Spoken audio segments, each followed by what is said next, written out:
Hello दोस्तों, कैसे हैं आप लोग। स्वागत है आपका बहुत बहुत MIB में। ये डिटर्मिनेंट्स का थर्ड वीडियो है।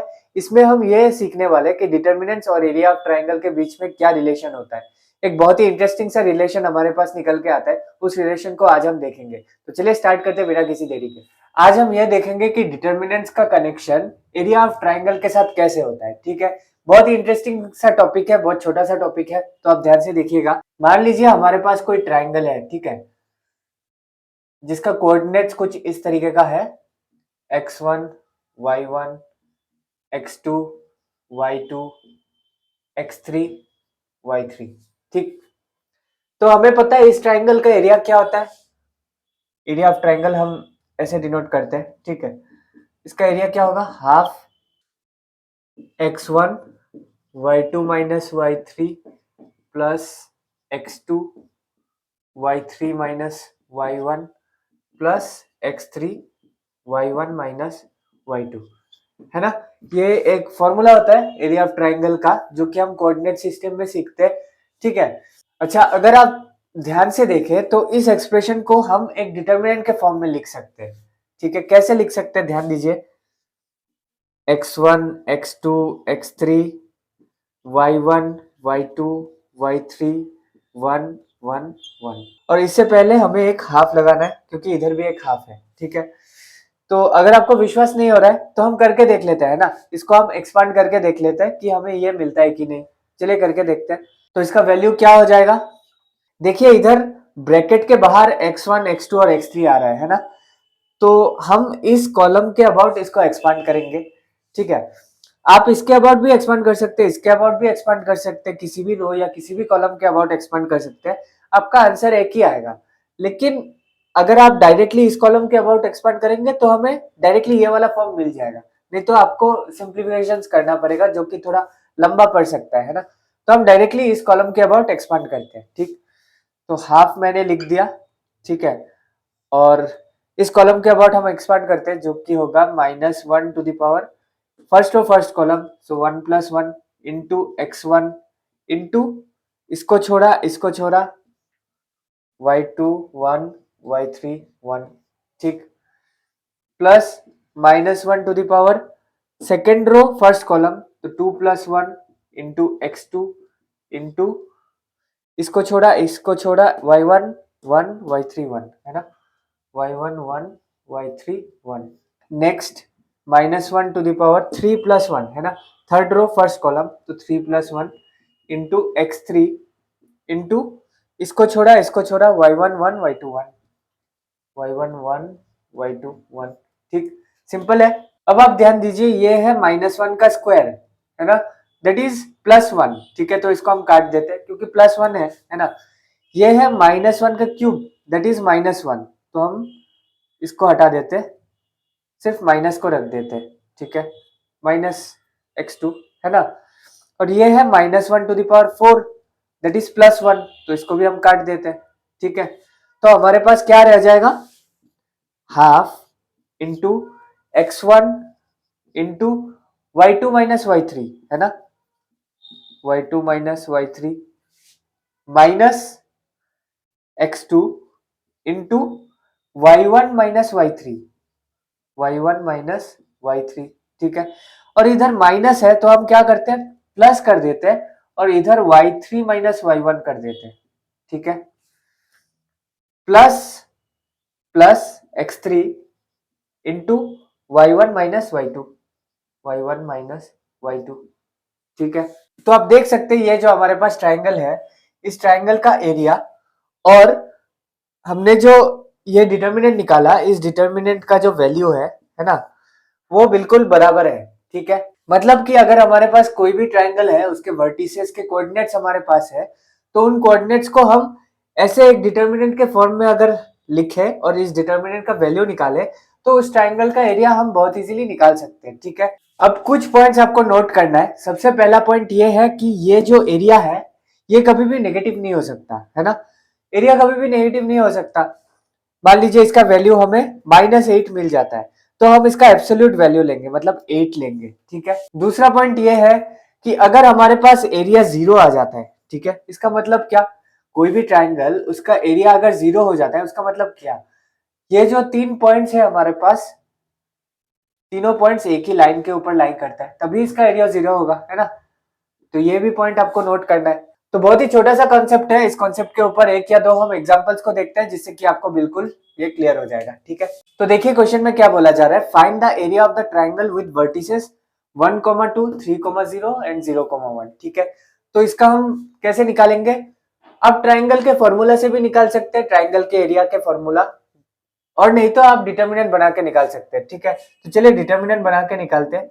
कैसे निकालेंगे, ये है x1, ये है y1, x2, y2, x3, y3, है ना। तो इसका एरिया क्या हो जाएगा, half into determinant of x1, x2, x3, है ना। तो हम 1, 3, 0 लिखेंगे, y1, y2, y3 that is 2, 0, 1, और थर्ड कॉलम में हम 1, 1, 1 रख देंगे, है ना। और इसका हमें एब्सोल्यूट वैल्यू लेना है, ठीक है। एब्सोल्यूट वैल्यू लेना है, क्यों लेना है, क्योंकि जो एरिया निकलेगा वो नेगेटिव नहीं हो सकता, ठीक। तो चलिए इसको निकालते हैं, हाफ को हम बाहर निकाल देते हैं। तो इसको हमें सॉल्व करना है, चलिए सॉल्व करते हैं। इस कॉलम के अबाउट हम डिटर्मिनेंट को एक्सपांड करेंगे, ठीक है, चलिए करते हैं। तो सबसे पहले ये वाला element -1 to the power 1 + 1 into 1 into इसको छोड़ा 0, 1, 1, 1, ठीक है, plus -1 to the power 2 + 1 into 3 into इसको छोड़ा 2, 1, 1, 1, 2, 1, 1, 1, और थर्ड वाला एलिमेंट तो 0 है, तो नहीं लिखने से भी चलेगा क्योंकि 0 ही होने वाला है ये वाला, है ना। तो एब्सोल्यूट वैल्यू, ठीक है। अभी इसको सिंप्लीफाई करना है, चलिए इसको सिंप्लीफाई करते हैं। -1 का स्क्वायर इंटू 1, ठीक है, तो ये तो 1 ही होगा, इंटू 0 इंटू 1 -1 प्लस -1 का cube that is -1 into 3 into 2 into 1 -1 into 1 that is 1, है ना। और इसका हमें एब्सोल्यूट वैल्यू लेना है। तो इसको अगर हम सिंप्लीफाई करें तो क्या हो जाएगा, इस तरफ मैं लिखता हूं, half to absolute value of -1 -3, ठीक है। तो half into -4 that is half into 4 that is 2। तो इस ट्राइंगल का एरिया हमारे पास 2 हो जाएगा। तो इस तरीके से अगर हमारे पास कोई भी ट्राइंगल के वर्टिसेस दिए गए हैं तो हम बहुत इजीली उसका एरिया निकाल सकते हैं, ठीक है, डिटर्मिनेंट का कॉन्सेप्ट यूज करके। अगला क्वेश्चन देखते हैं क्या बोला जा रहा है, show that the points this points are collinear, ठीक है। तो इसको हम कैसे दिखाएंगे, कोलिनियर का मतलब क्या होता है, तीनों पॉइंट्स एक ही लाइन में लाई करते हैं ना। मतलब कि अगर मैं दिखा पाऊं कि इन तीनों पॉइंट से जो ट्राइंगल बन रहा है उस ट्राइंगल का एरिया 0 है, ठीक है, तब ये तीनों पॉइंट्स कोलिनियर हो जाएंगे, ठीक है। तो बेसिकली आपको इनका एरिया निकालना है, ठीक है। तो चलिए निकालते हैं प्रूफ। हम कैसे करेंगे, area of the triangle half into absolute value of determinant x1, x2, x3, ठीक है, a b c, y1, y2, y3, तो b plus c, c plus a plus b, और थर्ड कॉलम में 1, 1, 1, ठीक है। इसका हमें एब्सोल्यूट वैल्यू लेना है, तो हाफ को बाहर कर देते हैं इंटू एब्सोल्यूट वैल्यू ऑफ, इसको हमें सॉल्व करना है, ठीक है। तो -1 का स्क्वायर, है ना, into a into c plus a 1, a plus b 1, ठीक है, प्लस -1 का स्क्वायर क्यूब होगा, है ना, ये क्यूब होगा, इंटू b इंटू इसको छोड़ेंगे b plus c 1, a plus b 1, b plus c 1, a plus b 1, ठीक है। समझ आ रहा है, इतना तक कोई प्रॉब्लम नहीं है। प्लस -1 का पावर 4 इंटू c इंटू इसको छोड़ा b plus c plus a, b plus c plus a 1, 1। तो इसको हमें सिंप्लीफाई करना है, कैसे करेंगे देखिए, -1 का स्क्वायर हाफ सबसे पहले लिख लेते हैं, half into absolute value of -1 का square that is +1 into a into c plus a minus a plus b, है ना, c plus a minus a plus b, मतलब हमारे पास c माइनस b रह जाएगा, है ना, c माइनस b रह जाएगा, प्लस -1 का cube that is -1 into b that is minus b, है ना, minus b into b plus c minus a plus b, b plus c minus a plus b, that is b plus c minus a minus b। तो b से b cut गया तो c minus a रह गया हमारे पास, c minus a minus 1 to the power 4 that is plus 1 है ना। तो plus 1 into C that is plus C into B plus C minus C plus A. तो B plus C minus C plus A, तो C से सी cut जाएगा तो B minus ए रह जाएगा हमारे पास, बी माइनस ए है ना। तो इसका हमें एब्सोल्यूट वैल्यू लेना है, ठीक है। तो इसको अगर हम सिंप्लीफाई करें तो आप देख सकते हैं हमारे पास क्या आ जाएगा, half into absolute value of A C minus A B, A C minus A B, इसको मिटा देते हैं, minus B C plus B A है ना, minus B C plus B A plus C B minus C A, ठीक है।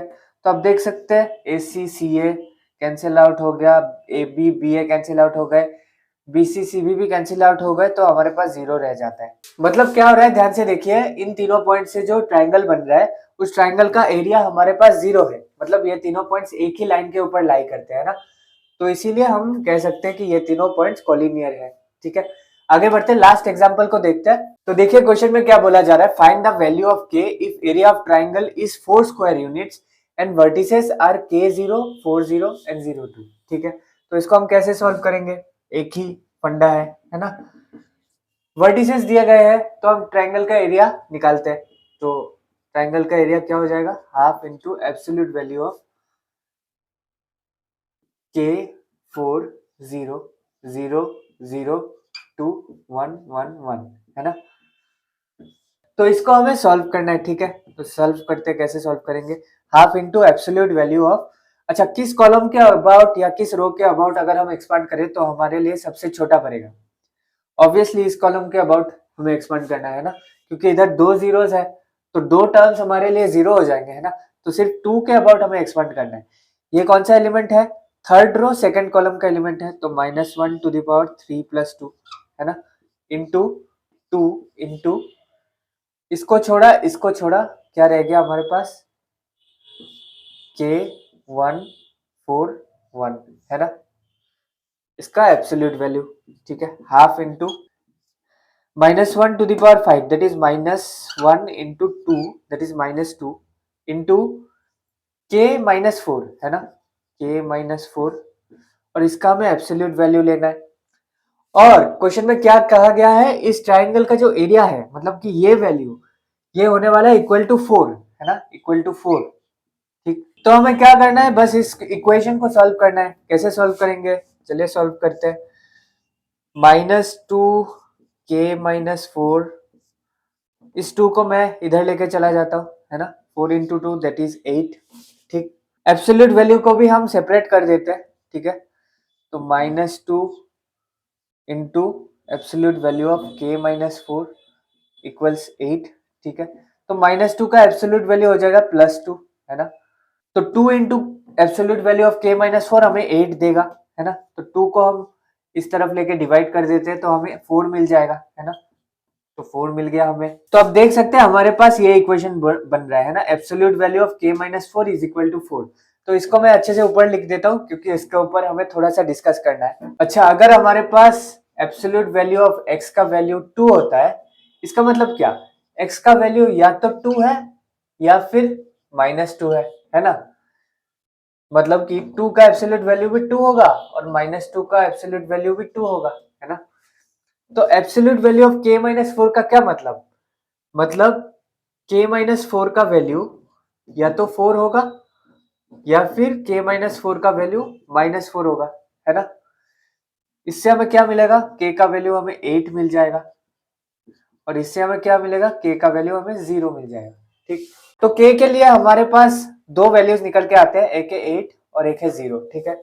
मतलब कि 8,0 वाला पॉइंट भी इस कंडीशन को सेटिस्फाई करेगा, हमें 4 स्क्वायर यूनिट्स का एक ट्राइंगल देगा, और 0,0 पॉइंट भी 4 स्क्वायर यूनिट्स का हमें एक ट्राइंगल देगा, ठीक है। तो इस तरीके से ऐसे क्वेश्चंस को हमें सॉल्व करना है। तो दोस्तों ये थी आज की वीडियो, उम्मीद करता हूँ कि आपको ये इजी सा टॉपिक बहुत अच्छे से क्लियर हो गया होगा।